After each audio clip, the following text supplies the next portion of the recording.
This is Michael at Bike Friday, and we're gonna do a quick video that shows how what we call the sweeper interfaces with the dinosaur when folding a ticket from the riding position into the folded position. So first I fold the seat mast forward out of the latch and then lift to let the rear end swing around. Now notice if I let the seat mast stay in that slightly forward position from the initial movement, then there's not a lot of touching here in between the dinosaur and the sweeper. So the intention is I go ahead and continue moving that forward in kind of a smooth motion while I click the rear end into place, and there was never any touching in between the sweeper and the dinosaur until I go to unfold the bike into the riding position. Now the sweeper goes under the dinosaur nose, lifts it off the peg, and back to the riding position.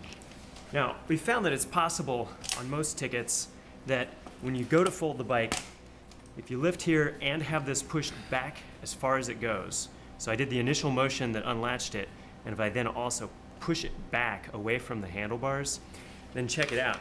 As we go to fold, there's some definite touching between the sweeper and the dinosaur.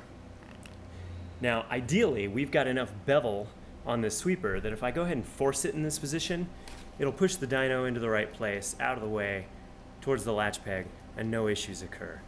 But on some bikes, there's not a sufficient bevel, or the position of that sweeper is just off enough that it just jams right there and it'll cause some gouging.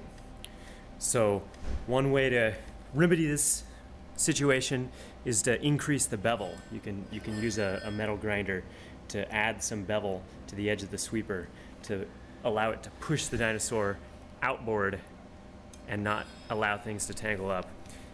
May also require a little bit of bending of the sweeper to fine-tune the shape there.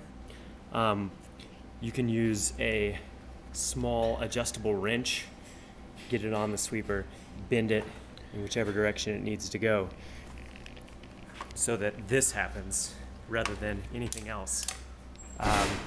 So I think that pretty well covers it.